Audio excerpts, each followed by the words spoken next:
Here's some more examples using the associative properties. Let's look at this one first. 5x squared minus 4 for x equals 4. So we want to evaluate this expression when x equals 4. So the easiest way to do that is to substitute 4 in for x. So we'll rewrite 5 times 4 squared minus 4.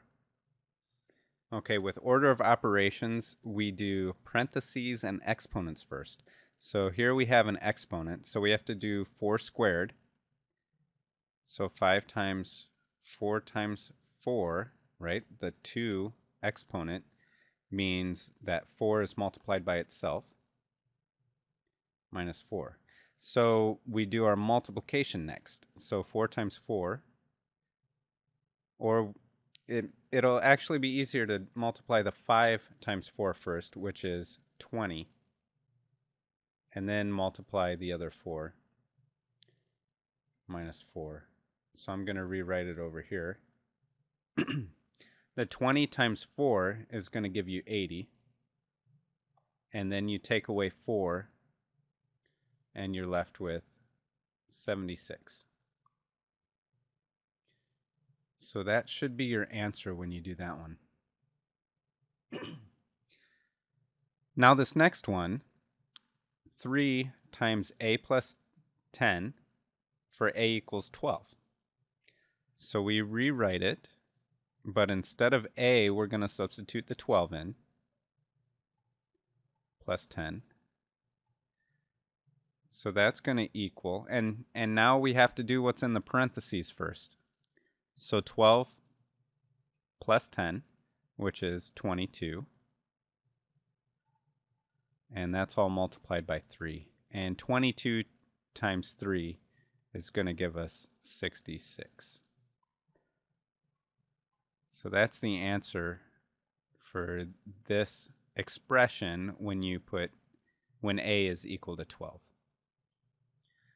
Okay, now we're going to use the commutative and associative properties to write two expressions equivalent to each expression.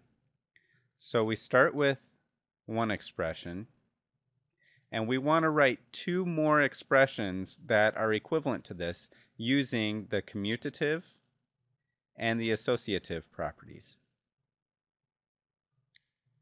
Okay, so one way we could do this is use the commutative, and we could do it inside the parentheses and just write 3 plus 2x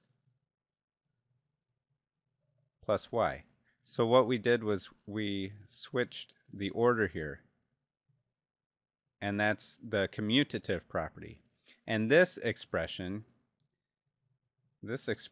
is equivalent to that expression. Okay, another equivalent expression, we could just use the associative property and switch where the parentheses are located.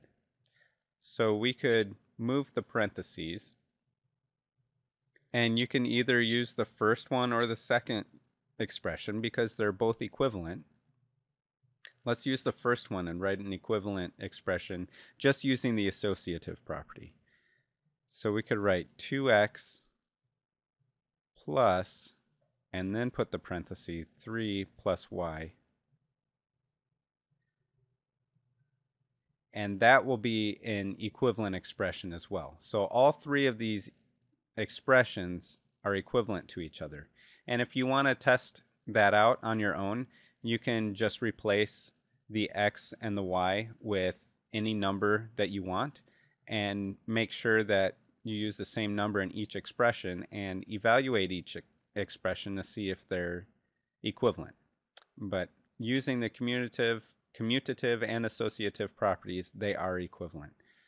Okay, I'm going to draw a line down here and do the next one in a different color.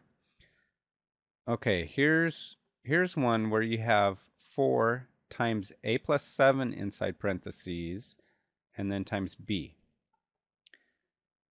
Now we can write an equivalent expression using the commutative the commutative property of addition and just switch the a and the 7 inside the parentheses and leave everything else the same.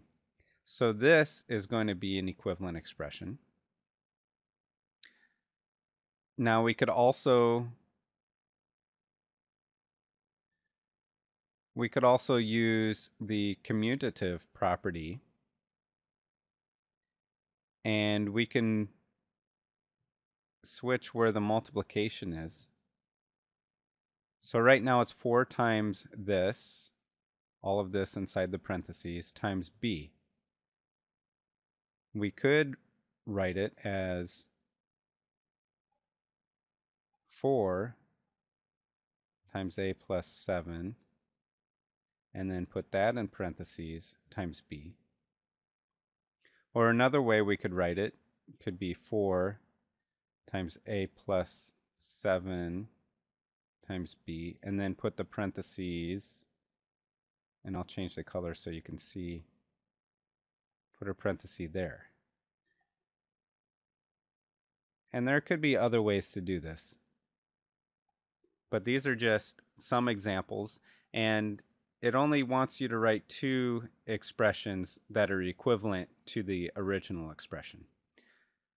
So I hope you kind of have a handle on the associative properties, and we also went back and used the commutative property just to show that you can use multiple properties to write equivalent expressions.